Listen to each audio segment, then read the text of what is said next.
السلام علیکم میرے سبھی لسنرز، آج میں پھر سے حاضر ہوں اپنے چینل اردو ناولز الاؤڈ پر ناول ہادہ کے ساتھ، جس کی رائٹر ہیں نور العین مصطفیٰ۔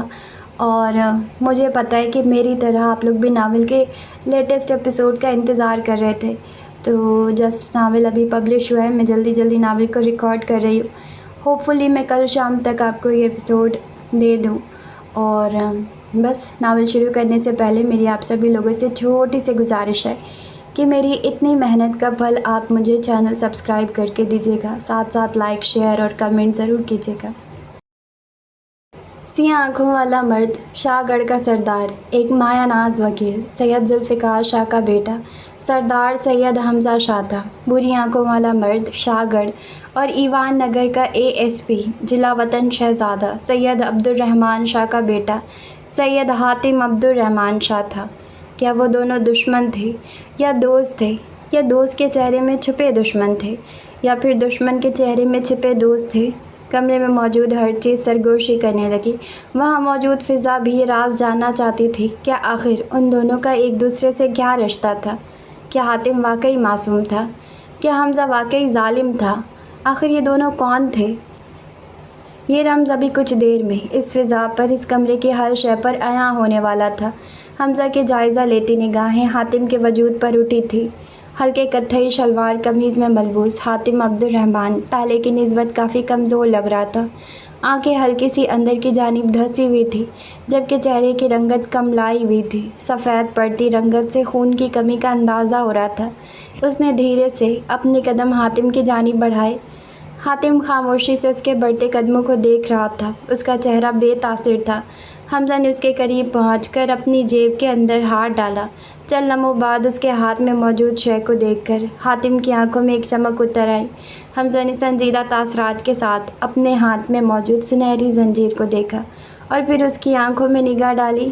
میں درست تھا، تم ہمیشہ سے بھیڑیے ہی تھے۔ اس نے دھیرے سے اس کی کلائی سے آستین پیچھے کی اور اس زنجیر کو حاتم کے ہاتھ پر باندھ دیا۔ اپنا کام مکمل کرنے کے بعد وہ پیچھے ہٹا تو حاتم نے ایک نگاہ اس پر ڈالی اور پھر اپنی کلائی اٹھا کر زنجیر کے ساتھ لٹکتے بھیڑیے کو دیکھا۔ اس کے لبوں پر مسکراہٹ پھیل گئی۔ تم نے مجھے پھر سے باندھ دیا؟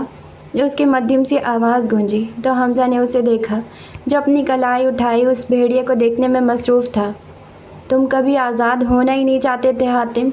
اس کی سنجیدہ آواز پر حاتم کے چہرے پر ہلکا سا تبسم پھیلا، جو کہ اس کی بات کی تائید کر رہا تھا۔ کمرے میں موجود ہر چیز ایک دوسرے کی جانب حیرت سے تکنے لگے۔ یہ دونوں تو حریف تھے، یہاں تو سکون کو رخصت ہو جانا چاہیے تھا، مگر یہ فضا اتنی پرسکون کیوں تھی؟